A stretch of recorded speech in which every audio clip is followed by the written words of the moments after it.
Amém. Vamos ficar de pé, em reverência à palavra. E eu convido os irmãos a abrirem suas Bíblias no Evangelho de Mateus, capítulo de número 8. Mateus, capítulo 8.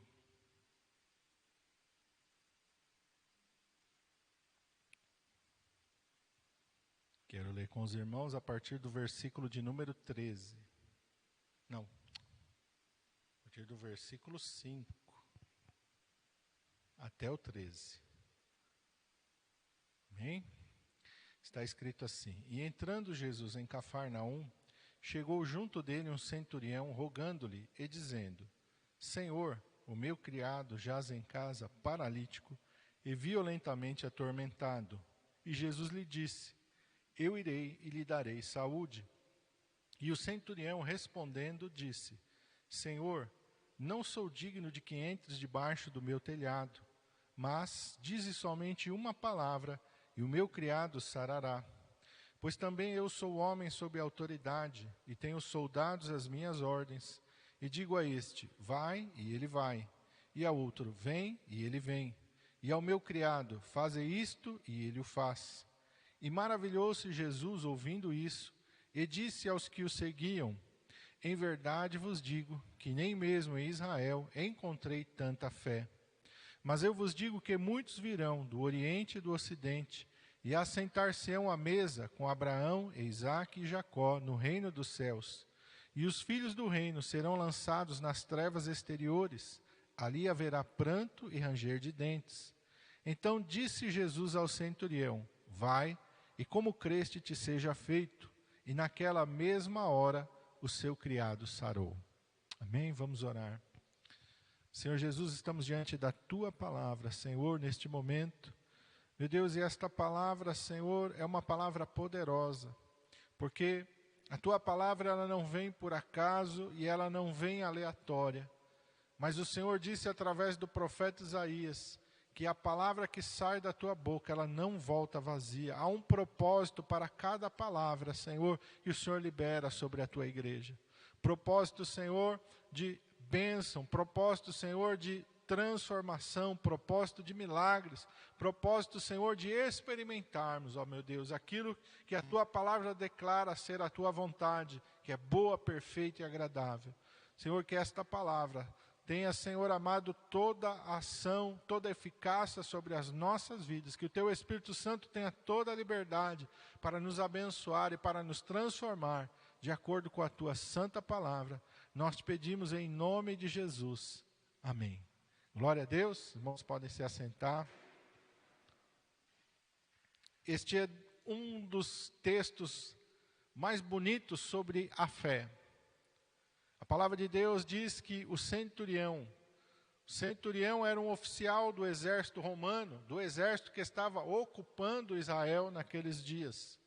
Era um exército que tinha conquistado aquela terra e que estava dominando aquela terra.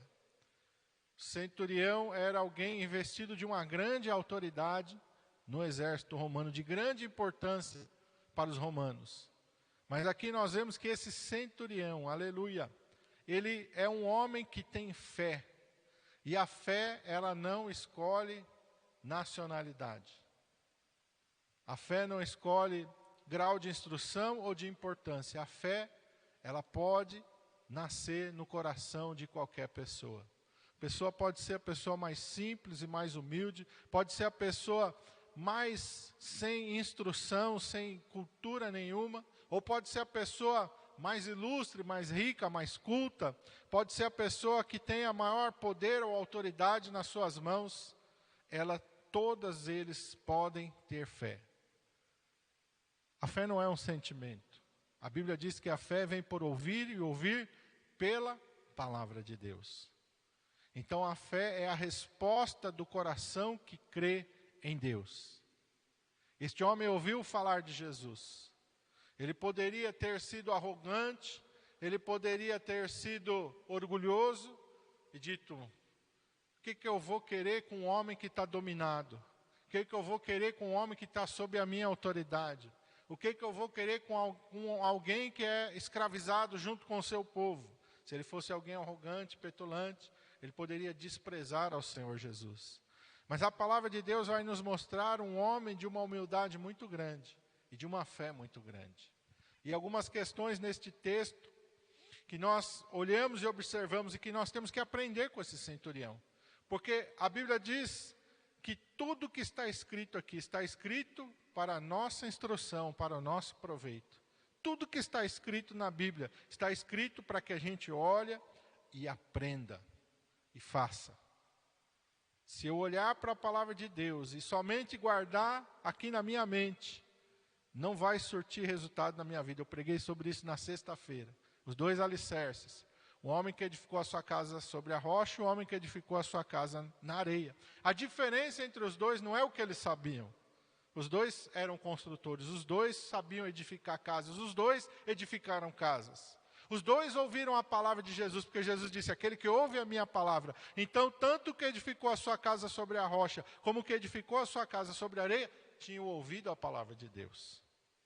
A diferença estava em que um colocou em prática na sua vida e o outro apenas guardou na sua mente. Então, o que muda a nossa vida, o que faz diferença na minha vida, não é o que eu sei, mas é o que eu vivo, é o que eu pratico da palavra de Deus. E aqui nesse texto tem lições valiosas e importantes. A primeira lição, que está aqui no versículo 5, diz que Jesus entrou em Cafarnaum e chegou junto dele um centurião rogando-lhe. Então, a primeira lição, nós temos que buscar ao Senhor Jesus. A primeira lição. Esse homem era o centurião, ele poderia ter mandado Jesus vir até ele. Ele poderia ficar esperando Jesus ir até ele. Ele poderia ter pensado, mas se ele é um grande profeta, se ele é um grande homem de Deus, ele vai vir aqui, Deus vai mandar ele aqui na minha casa. Mas nós vemos que aconteceu o contrário, ele foi buscar ao Senhor Jesus. Então a primeira coisa que nós temos que entender é que eu tenho que buscar Deus. Eu tenho que buscar o Senhor Jesus. Eu tenho que ir na igreja. Quantas pessoas hoje não querem mais ir na igreja, irmão? Quantas pessoas não querem ficar em casa? Se você tem algum problema, se você tem alguma limitação, se você está impedido de ir na igreja, é uma coisa. Agora, se você não vem na igreja por causa de uma comodidade, aí você está falhando com Deus. Não vou na igreja hoje, porque, está muito corrido, eu estou muito cansado. Aí você está falhando com Deus.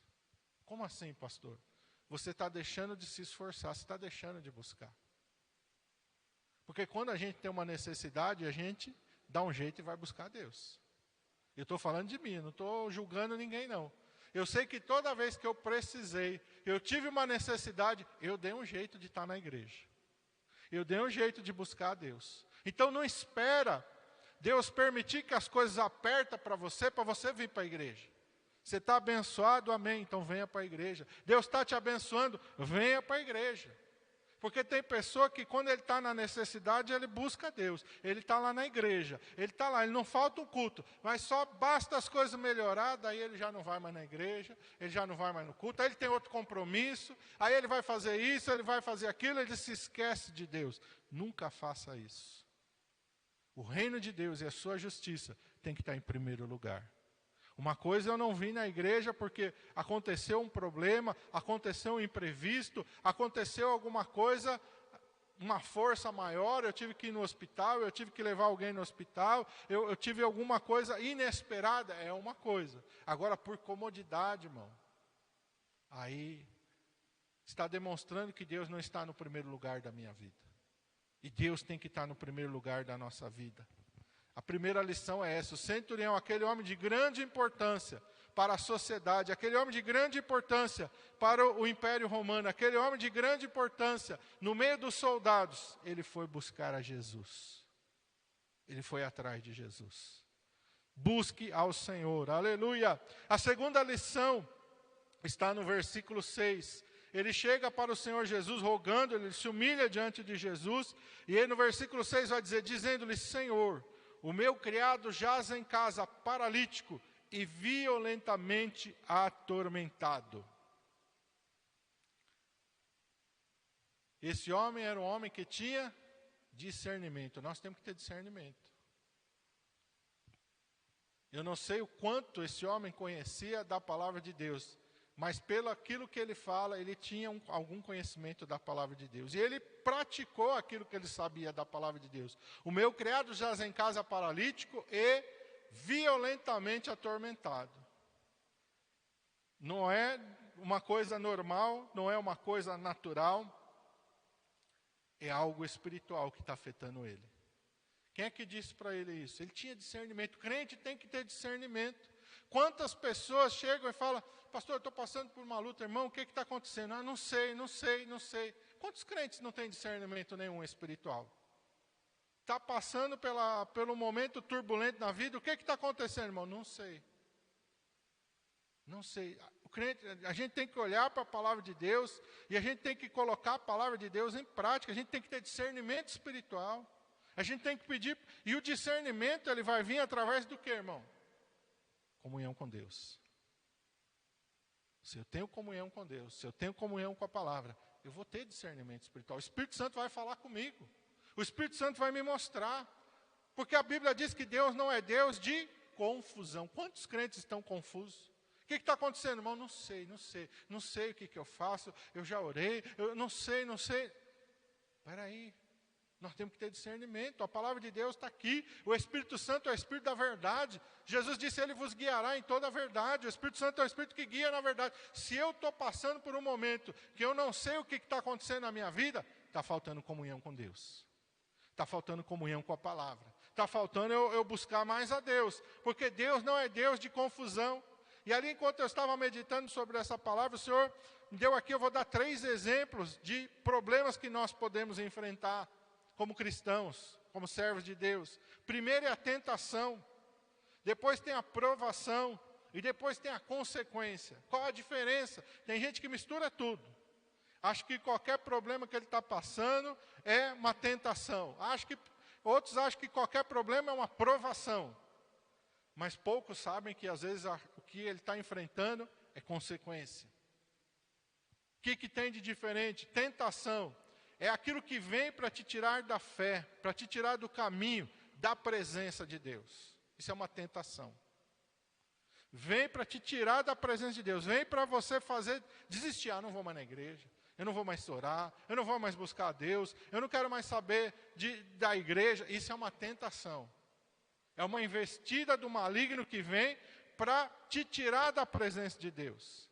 Um exemplo disso, a tentação de Jesus no deserto. O que Satanás queria a todo momento? Interromper a comunhão de Jesus com o Pai. Se tu és o Filho de Deus, manda que estas pedras se transformem em pão. Se tu és o Filho de Deus, atira-te daqui para baixo, porque está escrito, aos seus anjos dará ordens a seu respeito, eles te sustentarão nas tuas mãos para que não tropece com teu pé em pedra alguma. Ele estava querendo colocar o relacionamento de Jesus com Deus, queria romper esse relacionamento. Pois ele diz, prostra-te diante de mim e me adoras, eu vou te dar tudo isso. Todos os reinos eu vou te dar, toda a glória. Quer dizer, Satanás queria romper a comunhão de Jesus com o Pai. Então, tentação é tudo aquilo que vem para me tirar da presença de Deus. E a tentação, ela é permitida por Deus. Porque diz a palavra de Deus que o Senhor Jesus foi levado pelo Espírito ao deserto para ser tentado. Deus permite a tentação. Porque muitas vezes Deus quer provar onde é que está a nossa fé. Ele quer provar se nós somos crentes de verdade ou não. Então Ele permite que a tentação venha. Deus fala para Moisés, olha, eu guiei esse povo pelo deserto para provar esse povo, para ver o que estava no coração dele, para saber se eles iam crer em mim ou não. Então, ali foi um período de provação e de tentação, né? Eu misturei aqui. Provação. Deus permite para testar a nossa fé, a nossa fidelidade. Como eu falei do povo no deserto, né? Deus fala para Moisés, guiei vocês esses 40 anos no deserto para provar vocês, para saber o que estava no seu coração. Então a prova é algo que Deus permite que venha sobre a nossa vida para testar, para ver se você é crente de verdade mesmo ou não. Você confia em Deus mesmo ou não? Você ama a Deus mesmo ou não? Deus então permite que você passe por uma prova. Olha Jó. Deus fala para Satanás, viste ao meu servo Jó, ninguém há tão fiel quanto ele. Ninguém há íntegro como ele, ó, meu servo Jó. Aí Satanás diz, não, então deixa eu tocar nele para ver se ele vai manter a fidelidade dele. Ó, o Senhor abençoa ele, tudo que ele faz ele prospera, onde é que ele põe a mão vai para frente, deixa eu tocar ali, deixa eu trazer uma aprovação para ele, você vai ver se ele não blasfema de ti na tua face. Deus disse, ó, pode tocar nas coisas que ele tem, mas não toca na vida dele. Satanás vai lá e tira tudo que Jó tem, os filhos de Jó morrem, até a saúde Jó perde, mas Jó não perde o quê? A sua comunhão com Deus. Se nu eu saí do ventre da minha mãe, nu eu voltarei para lá. O Senhor deu, o Senhor tomou, bendito seja o nome do Senhor. A minha comunhão com Deus eu não perco. Lá no capítulo 19, depois ele vai dizer, eu sei que o meu Redentor vive, e que por fim se levantará sobre a terra. Os meus olhos vão ver a Deus. Então Jó, a todo momento, ele mantém a sua comunhão com Deus. Aquela provação não rompeu a fidelidade dele para com Deus, não rompeu a fé dele, ele não desistiu. Quantos crentes não passam no teste da provação? Alguns ficam na tentação mesmo. É só Satanás oferecer alguma coisa, ele já vira as costas para Deus. Quantos crentes não resistem à tentação? Satanás vem e oferece ali um prato de lentilhas, como ofereceu para Esaú, e as pessoas viram as costas para Deus. Outros são por causa de riqueza, de posição, viram as costas para Deus. Não posso mais ir na igreja, pastor, sabe o que é? Que agora o meu trabalho está tomando muito de mim, então não posso mais ir na igreja não, porque agora eu estou ganhando bem, agora eu estou... Quantos viram as costas para Deus? Por causa das coisas desse mundo. Quantos, na hora da provação, passam por uma luta ali, não vou mais, que negócio de servir a Deus, olha o que eu estou passando, foi só eu começar a buscar a Deus, olha o que virou a minha vida. Quantos caem na provação? Não se mantém de pé. Olha aqueles jovens na Babilônia, Sadraque, Mesaque e Abednego, foram provados. O rei falou, vou dar mais uma chance, se prostra, adora a imagem. Não vamos nos prostrar. Pode nos lançar na fornalha de fogo ardente. Que nós não vamos nos prostrar, nós não vamos voltar atrás. Passaram e venceram a provação. E a consequência? A consequência é resultado de um pecado, de uma falha, de uma atitude ou decisão sem a direção de Deus. O exemplo é Davi. Davi adulterou com Batseba. Davi coloca o marido de Batseba na frente de batalha e fala para Joabe, tira o exército, afasta dele para que ele morra na mão do inimigo. Porque Davi queria ficar com a esposa dele. E Urias morre na batalha. Depois Deus manda o profeta Natã repreender a Davi. E Deus fala assim, você, por causa disso que você fez, a espada nunca mais vai se afastar da tua casa. Nunca mais você vai deixar de ter problema de morte na tua casa por causa disso. Consequência de pecado. Deus perdoou o pecado de Davi. Deus disse, teu pecado está perdoado. Teu pecado está transpassado. Mas a consequência, por causa daquilo que você fez, a espada não vai mais se afastar da tua casa. Quantas tragédias vieram na sequência sobre a família de Davi por causa desse pecado. Um irmão, Adonias, estuprou a própria irmã, outra filha de Davi. O irmão da moça estuprada um irmão matou o outro irmão. Um irmão abusou da irmã, o outro irmão matou. Depois Absalão tenta matar o próprio Davi, abusa das concubinas de Davi. Quanta tragédia veio sobre a família de Davi? Consequência do pecado de Davi. Consequência. Outra consequência de um pecado. Moisés, Deus fala para ele, olha, uma vez Deus fala, vai lá, fere a rocha e vão sair águas. Ele fere a rocha, sai água e o povo bebe. Depois, passam-se muitos anos, o povo está de novo com sede, Deus diz, agora vai lá e fala a rocha. Deus diz, fala a rocha. Ele foi lá, ficou bravo com o povo, feriu a rocha 2 vezes, saiu água, o povo bebeu, resolveu aquele problema, mas Deus falou a Moisés, porque você não creu em mim, você não vai cruzar o Jordão, você não vai entrar na terra prometida. Moisés, se você ler Deuteronômio, os primeiros capítulos, ele vai dizer que ele orou a Deus, ele pediu a Deus, ele falou, Senhor, eu quero passar. Deus disse, basta, não fala mais nesse assunto, você não vai passar o Jordão. Você vai morrer do lado de cá. E ele não entrou na terra prometida, Moisés. Nem Moisés, nem Arão. Por causa de um pecado. Pecado é uma desobediência, irmão. Tem pessoa que às vezes ela desobedece a Deus, mas não tem problema não. Todo pecado tem consequência. Todo pecado traz algo, um prejuízo na nossa vida. Pecado não é uma coisa que eu faço como se, depois eu resolvo. Não tem problema não. Não, não é assim. O diabo quer que a gente pense assim. E não tem nada demais. É como se eu derrubei água aqui no chão, aí depois eu pego um pano, venho aqui, seco e está tudo resolvido. O pecado não é assim. O diabo quer que eu pense que o pecado é assim. Mas ele não é. A Bíblia diz que o salário do pecado é a morte. O pecado traz uma consequência muito séria. E a gente só é livre do poder de matar que o pecado tem por causa de Jesus Cristo. Moisés foi salvo? Foi. Está na glória celestial? Está. No Monte da Transfiguração ele apareceu junto com Elias e conversou com o Senhor. Testificou que ele está na glória celestial. Mas ele não cruzou o Jordão. Ele não entrou na terra prometida como consequência do seu pecado. Então, nós precisamos ter discernimento sobre o que é tentação, sobre o que é provação e sobre o que é consequência de pecado. Esse centurião, ele tinha um discernimento. Meu criado jaz em casa, paralítico e violentamente atormentado. Ele sabia exatamente o que estava acontecendo com o criado dele. Você, crente, você tem que olhar para a palavra de Deus, você tem que orar, você tem que buscar um discernimento de Deus. Senhor, o que está acontecendo comigo? Senhor, eu estou em pecado. Senhor, eu estou fazendo alguma coisa que desagrada ao Senhor. Porque a Bíblia diz, quem é que pode conhecer os seus próprios erros? Nós, irmãos, precisamos do Espírito Santo. Na Santa Ceia, a gente não lê aqui o texto de 1 Coríntios? Examine-se, pois, o homem a si mesmo. Sou eu que tenho que falar, Senhor, dá uma olhada aqui, Senhor. Como é que está a minha vida, Senhor? Sou eu que tenho que dizer, Senhor, passa um raio-x na minha vida. E o salmista diz isso, né? Sonda-me, ó Deus, e conhece o meu coração.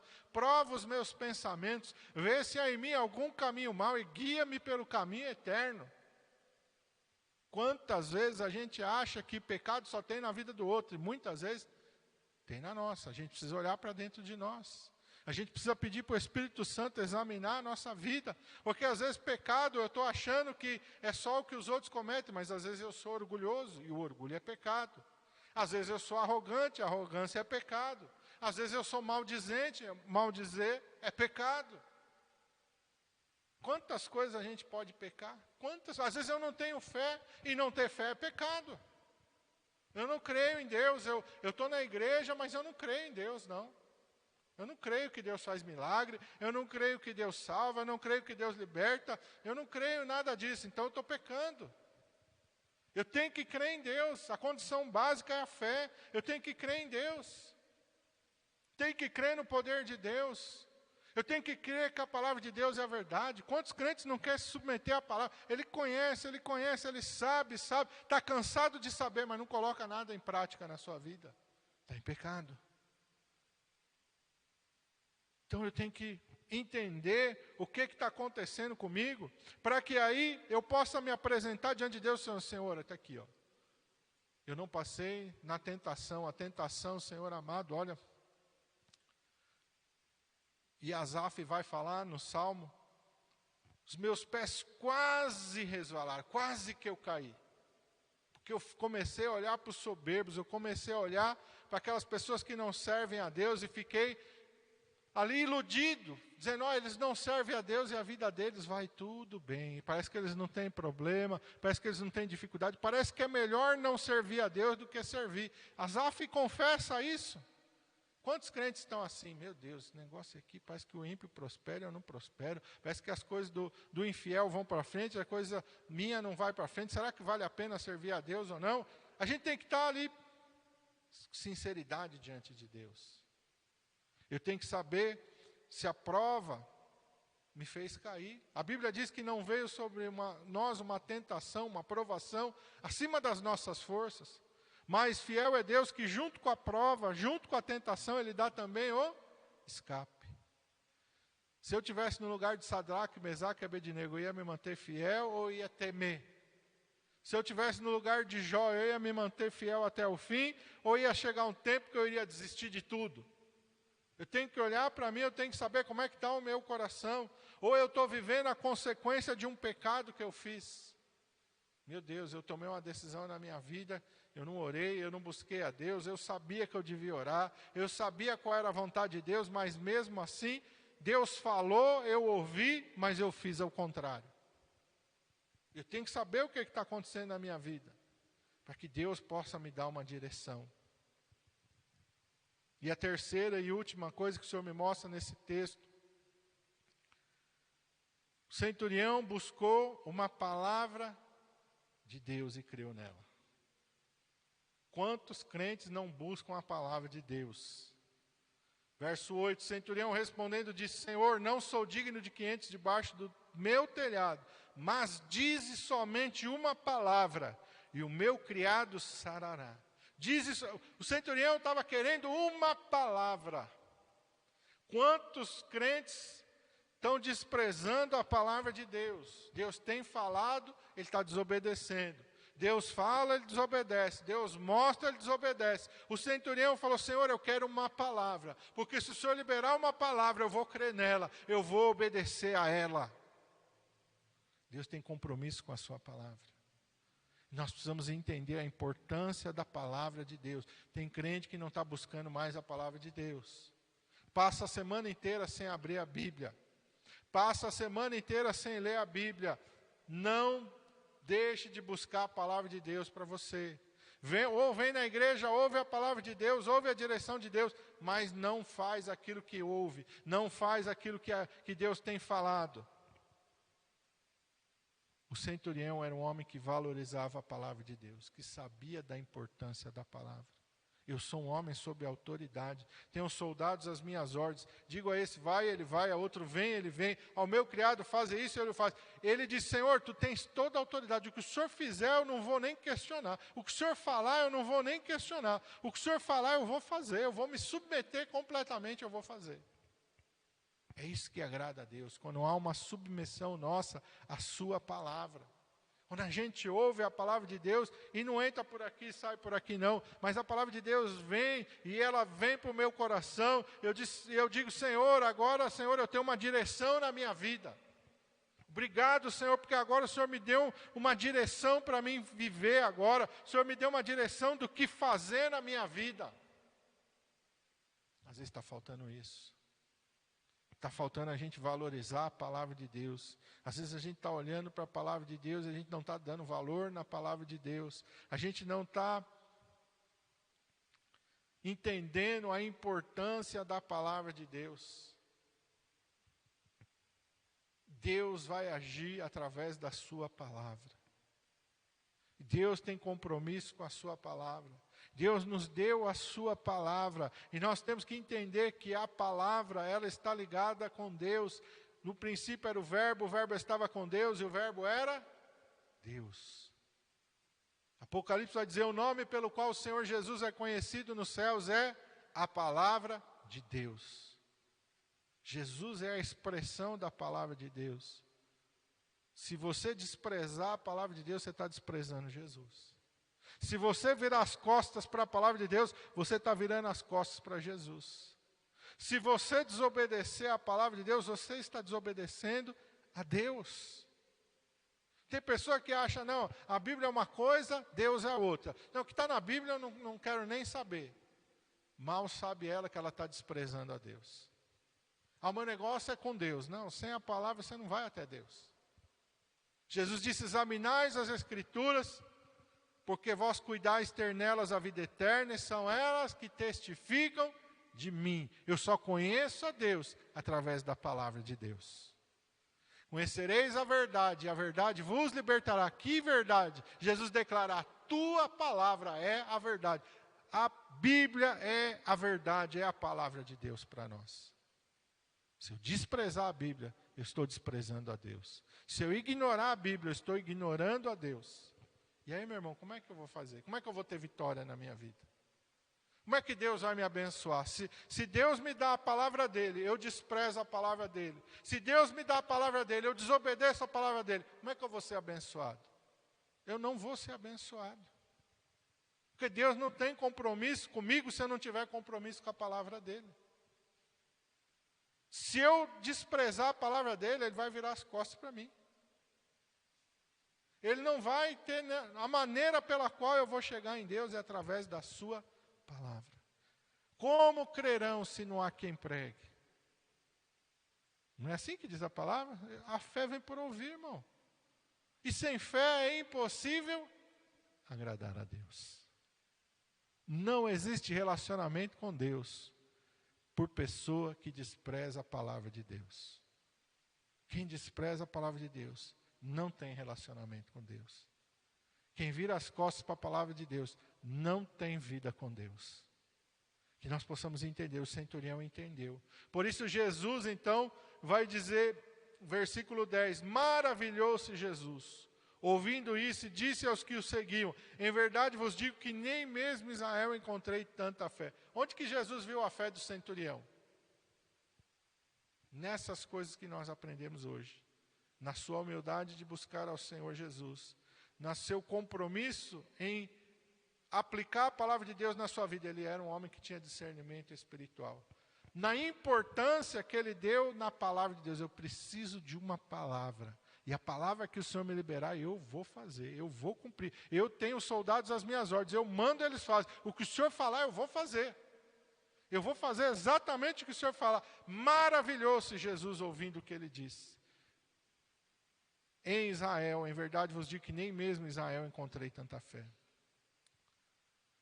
Versículo 13, para nós encerrarmos. Então Jesus disse ao centurião, vai e como creste, te seja feito. Vai como creste e te seja feito. Oh, meu irmão, será que nós estamos crendo? O que nós estamos vivendo? O que nós temos recebido na nossa vida? É o fruto da nossa fé? Ou é o fruto da nossa desobediência?